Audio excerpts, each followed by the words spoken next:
Olá, estamos começando mais uma aula da nossa atividade extracurricular emergencial de sistemas operacionais sobre gerência de processos. Na aula de hoje, a gente vai falar um pouco sobre execução, um mecanismo muito importante para o SO, que é execução direta limitada, e como o SO faz para vários programas poderem rodar na mesma máquina de forma segura. Essa aula vai ser dividida em dois vídeos. O primeiro vídeo, que é esse que você está vendo agora no caso, vai ser sobre execução direta limitada, tá? E vai ter esses dois subtópicos de modo kernel e modo usuário e chamada de sistema. E o segundo vídeo vai ser especificamente sobre troca de contexto e concorrência. Então, como a gente viu na aula passada, na retrasada na verdade, uma das coisas mais importantes para a gerência de processos nos sistemas operacionais é a virtualização de CPU, ou seja, compartilhar o tempo de CPU entre diversos programas, ou processos, ou tarefas, ou jobs ao mesmo tempo, né? Então eu tenho vários programas rodando ao mesmo tempo, numa única CPU ou num conjunto reduzido de CPUs. Isso daí tem um nome de timeshare, ou compartilhamento de tempo. Agora, fazer isso direito é um pouco complicado. Especificamente, a gente tem dois grandes desafios. O primeiro desafio é como fazer isso sem afetar o desempenho, ou seja, como fazer isso de forma rápida.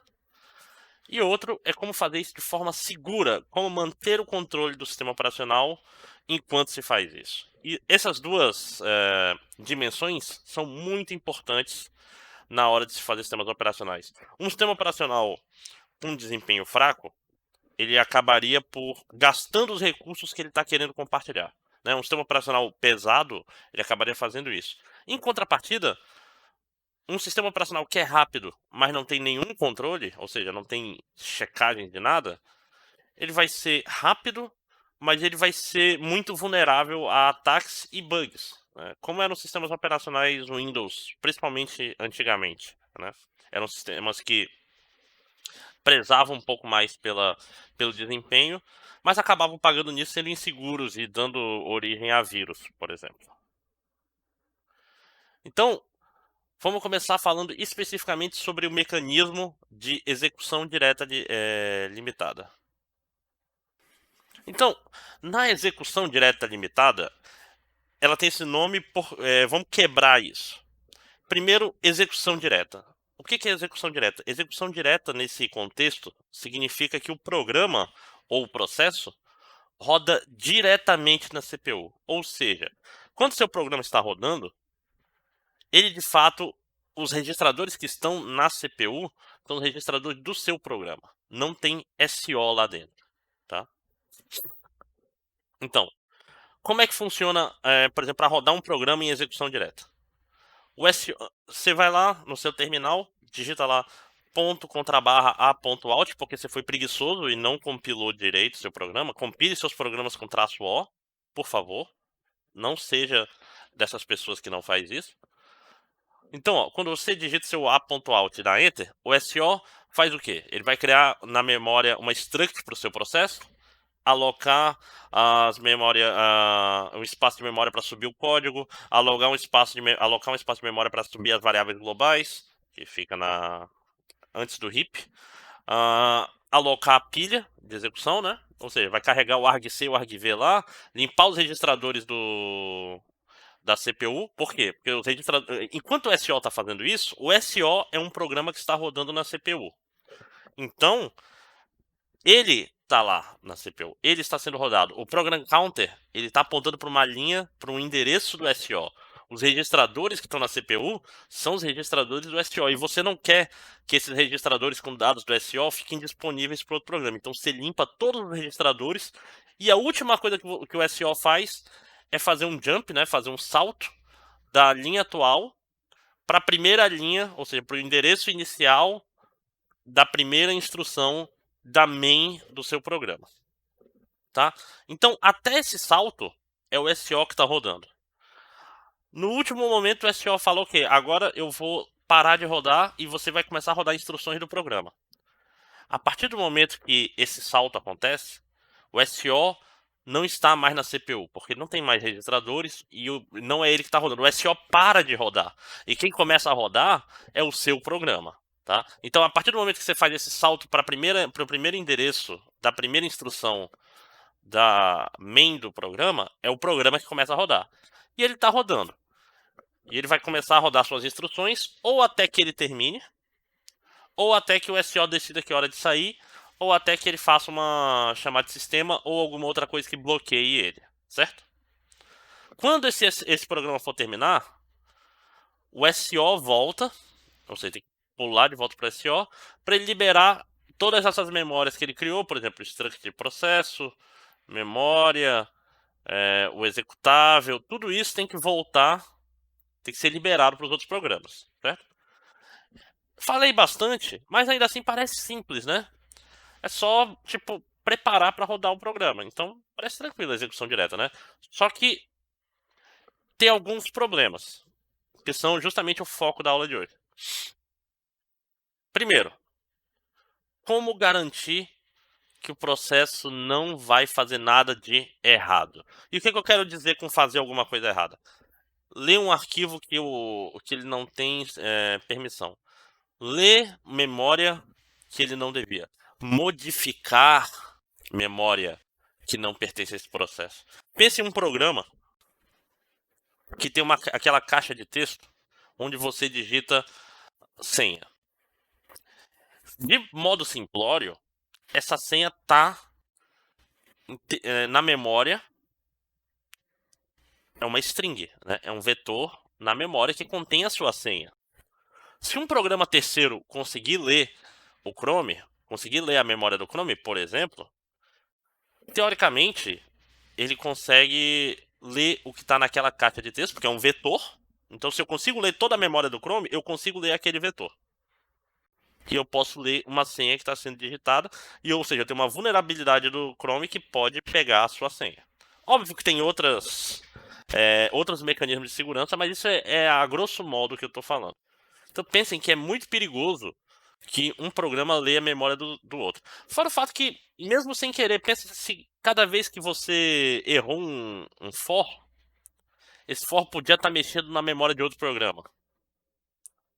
Já pensou? Toda vez o vetor tinha 10 posições, você salvou na posição 11 porque era menor e você botou menor igual. E aí? O que acontece? Não sei, pode acontecer qualquer coisa com um outro programa que não tem nada a ver com você. Então é muito importante que garantir que o processo não fará nada errado. Nossa, que horroroso. O processo não fará nada errado. Rapaz, é difícil. Pronto. Outra coisa importante legal, quando o processo está rodando na CPU, o SO, por definição, não está. Né? Por quê? Porque as instruções que estão sendo executadas na CPU são as instruções desse processo em específico. Então, como fazer para parar um processo que está rodando? Como o SO pode fazer para falar, ei cara, tá bom, chega, agora eu quero que você saia. Porque tem que lembrar uma coisa, o SO não está rodando, porque o programa do usuário está rodando. Como fazer isso? Não sei, não é trivial. Se eu não conseguir fazer isso, eu não consigo fazer compartilhamento de tempo, porque eu não consigo fazer a pessoa sair. Eu sempre tento falar em pessoa porque eu acabo usando isso como metáfora, mas obviamente eu estou querendo falar de processo. E por último, mas não menos importante, é como fazer isso de forma, meu Deus, eficiente. Então, vamos responder primeiro essa pergunta. Como garantir que o SO não fará nada de errado? Para fazer isso, foi criado o conceito de operações restritas, ou seja, instruções restritas.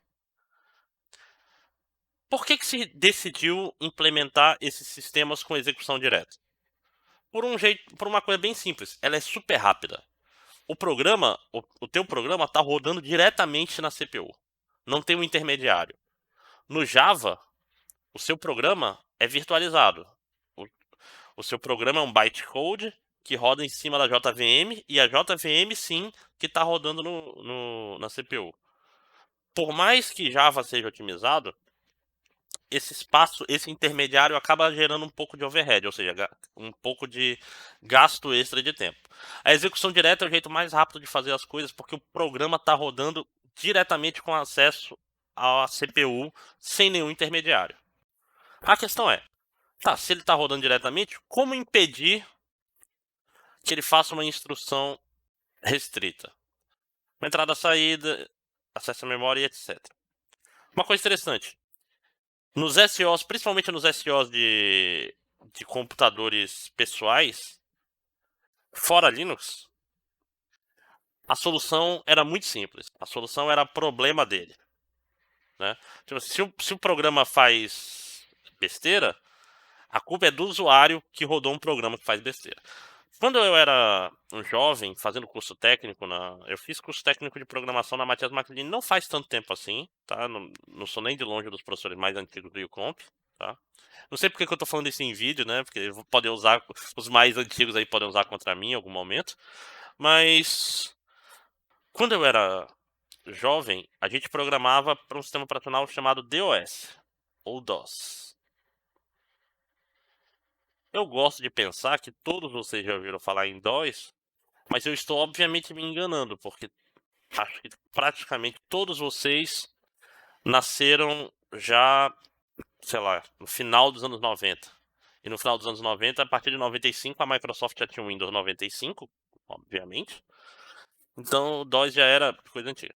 Mas o DOS, ele é um sistema operacional completamente sem proteção. O que significa isso?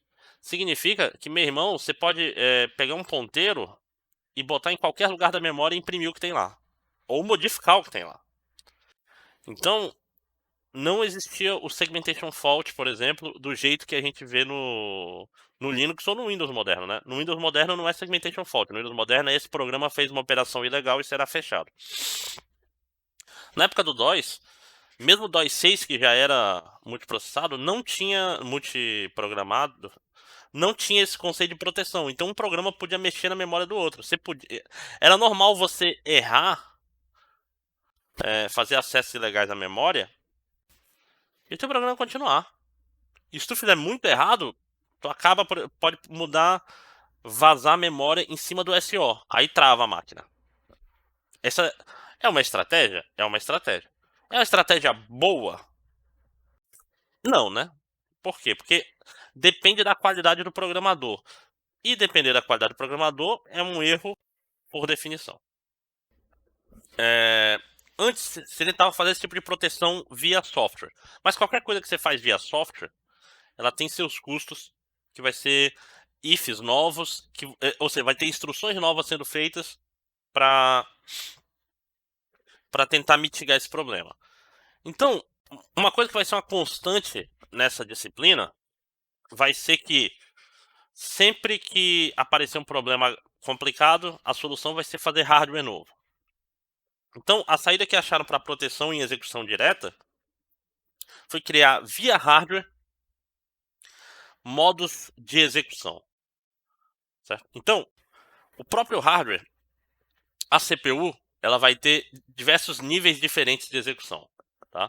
A grosso modo, a gente tem pelo menos 2 níveis. O modo usuário, que é o quê? O modo usuário é para rodar programas de usuário. Um programa em modo usuário, ele pode fazer um conjunto reduzido de instruções. O que eu quero dizer com isso? Ele não pode acessar qualquer memória diretamente.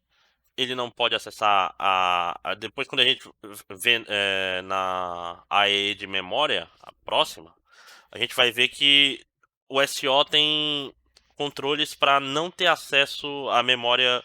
Você não vê a memória real, você vê uma memória virtual no seu programa. Então, acesso a hardware, qualquer coisa que pode ser danosa, não está disponível diretamente em modo usuário. Certo? Então, nossos programas rodam em modo usuário e eles ficam lá num sandbox, numa caixa de areia, que o pessoal costuma falar. Ele roda num lugar seguro, onde a gente tem certeza que esse processo não irá fazer nada de errado, porque ele não tem como fazer nada de errado. Por quê? Porque para fazer qualquer coisa que exija segurança, para fazer instrução de acesso a hardware, para ler memória física diretamente, vocês têm que estar em modo kernel. Kernel ou núcleo em inglês, tá? Então, o modo kernel é o modo que o SO roda. Por quê? Porque para o SO, sim, é importante ter acesso a todas as instruções, a controlar hardware, fazer entrada e saída e etc. Tá? Então, o segredo da execução direta limitada é processos de usuário rodam em modo usuário e o SO roda em modo kernel. Certo? E é muito importante que um programa de usuário nunca consiga entrar em modo kernel. Por quê? Porque significa que ele virou um SO e ele venceu. Tá? Se um programa com execução direta limitada entra em modo kernel, ele pode fazer o que ele quiser. Geralmente, por exemplo, videogame. Quando o cara quer destravar um videogame, quando o cara quer fazer um. Aquele negócio que se faz em iPhone, eu nunca tive iPhone, mas acho que é root, né? Jailbreak, né? O que são essas coisas? Você faz um programa que consegue entrar em modo kernel, e assim que você entra em modo kernel, você quebra toda a segurança do negócio. Por quê? Porque nada pode te impedir. O modo kernel, literalmente, o programa pode fazer qualquer coisa, tá? Algumas arquiteturas modernas, já faz um tempo, acabam tendo vários níveis. Antigamente tinha dependendo do processador, tinha 4 a 8 níveis, tá? Para que serve isso? 4 níveis você pode ter, por exemplo, só usuário e kernel, outros pode ter um para um hipervisor.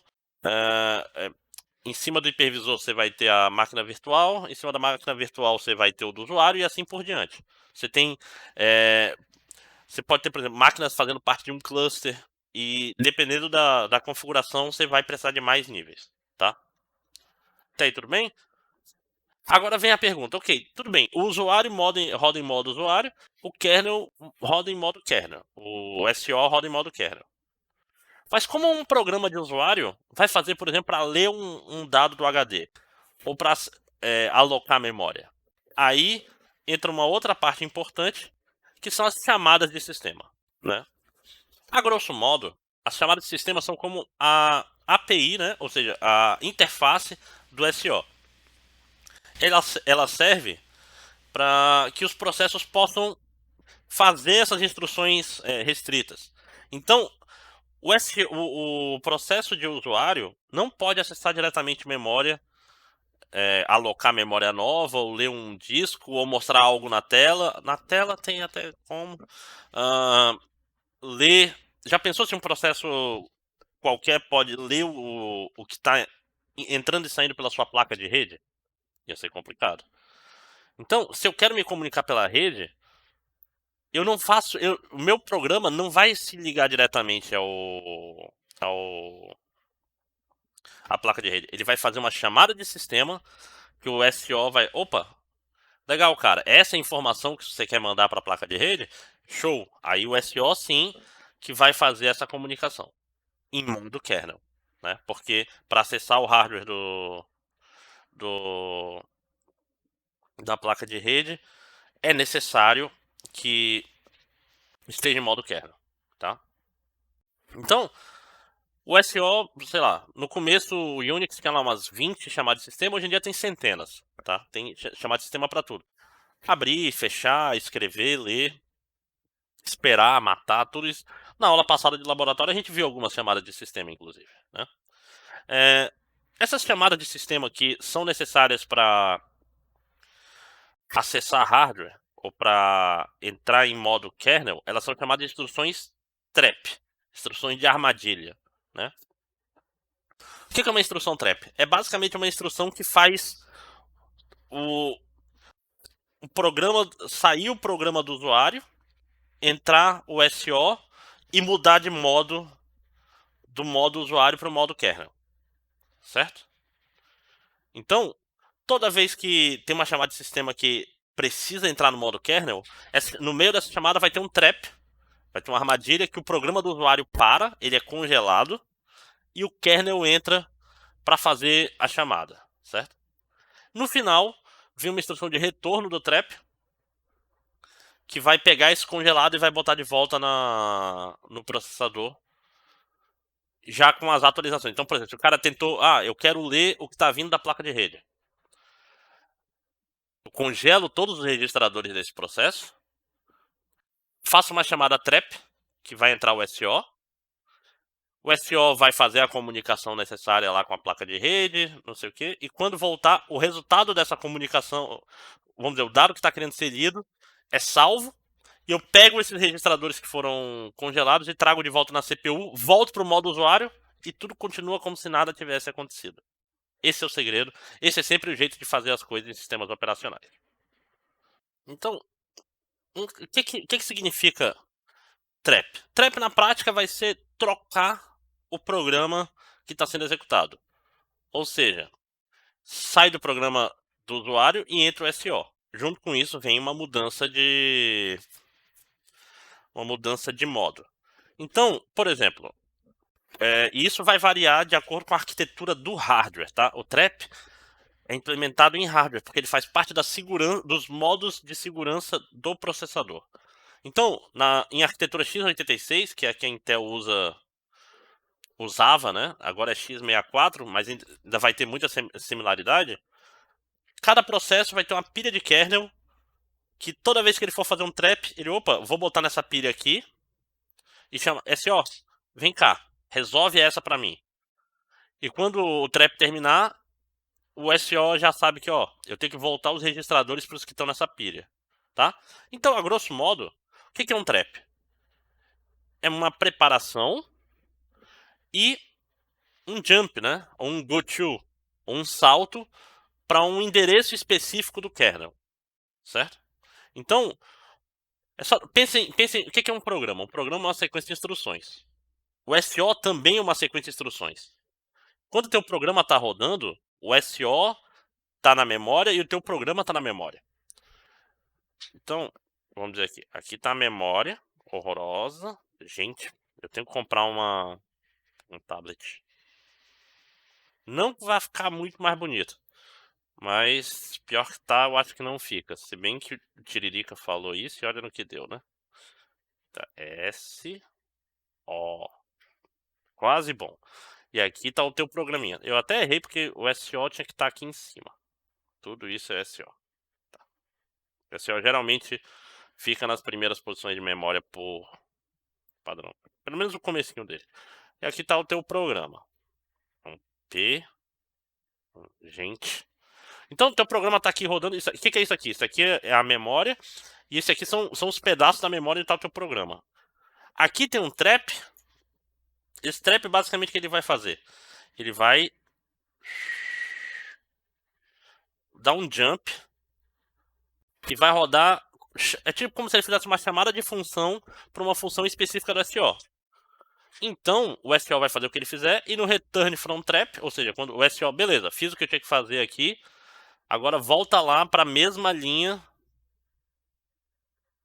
do cara aqui e troca do modo kernel de volta para o modo usuário, certo? Mas tem uma coisa interessante. É muito perigoso, mas muito perigoso mesmo, você deixar que o programa do usuário faça um jump na tora, na lata, para dentro do SO. Por quê? Porque se o cara muda essa linha aqui, meu irmão, ele pode cair no meio de uma função, ele pode, tipo assim, é pedir para tu sofrer um ataque, certo? Então, isso daqui não pode ser feito diretamente. Então, para fazer um trap, na verdade, o que existe é uma tabela de traps que é disponibilizada para os programas. Então, ao invés de eu pular para a linha 70.436, que é onde está lá o read, para eu poder ler a placa de rede, eu simplesmente tenho uma tabela de trap que fala, ó, read é 12. E quando o programa quer fazer o trap, ele fala, olha, eu quero fazer a chamada número 12. Show? E aí o SO que vai identificar, ok, 12 é para esse endereço. Por quê? Porque aí você está escondendo o endereço real do usuário. O usuário não vai te falar que endereço ele quer ir, né? Isso é mais uma camada de segurança, tá? Então, o SO tem essa tabela que diz read é número tal e está no endereço tal. Write é número tal e está no endereço tal. Open é número tal e está no endereço tal. Essa tabela é a trap table. e ela é inicializada na CPU durante o boot. Meu Deus. Durante o boot. Isso é muito importante, porque ela é feita no momento, é uma instrução extremamente privilegiada, que só pode ser feita durante o boot. Só durante o boot. Por quê?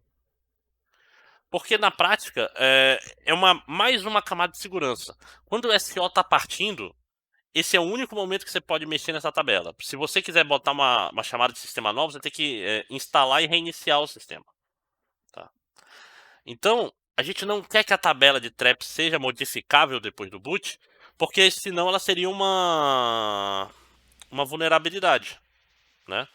Pensa assim, se eu consigo modificar a tabela de trap, significa que eu posso mudar, vamos dizer assim, o código das funções do SO.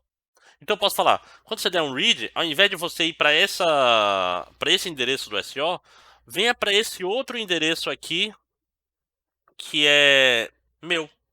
É um endereço que eu tô eu tô tomando de conta. Isso não é legal.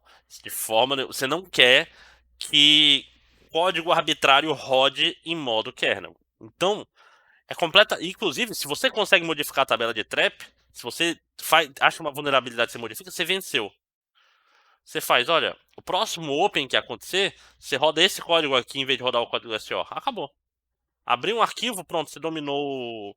Tem um monte de ataque, seja baseado em vazamento de memória, vazamento de memória e jump para lugar errado. Isso daí é clássico do ataque a sistemas operacionais e a outros sistemas, inclusive. Tá? Então, é uma das primeiras coisas que o SO faz no boot é preencher. Tá? Então, ainda está naquele momento que, logo depois que a BIOS parte, o SO ele começa com um kernel bem pequenininho e ele vai crescendo. Né? Ele vai inicializa a trap table, etc. Tabela de interrupções, e aí ele vai começar a fazer outras coisas, tudo em modo privilegiado. Certo? Então, como eu falei, definir essa tabela é o que a gente chama de ação privilegiada. Nunca um programa de usuário pode fazer isso, nunca pode acessar os endereços diretos. Né? Por quê? Porque isso é uma parte importante da parte de segurança do modo kernel, que é essencial para a gente ter um pouco de controle no sistema operacional. Agora reparem que o controle até agora está sendo feito via hardware. Né? Ou seja, o hardware tem a mudança de modo. O hardware controla, tipo assim, se um programa em nível de usuário tentar fazer uma instrução de modo kernel, isso vai subir uma exceção e vai entrar o kernel e vai poder falar, esse programa tentou fazer uma operação ilegal e será fechado, e vai aparecer aquela janelinha vermelha, certo? Então, por que é importante ser feito em hardware? Porque isso não gera gastos extras. Eu não estou gastando ciclos de CPU para fazer a segurança, certo? Então agora, no próximo vídeo, a gente vai falar um pouco sobre troca de contexto. Até já.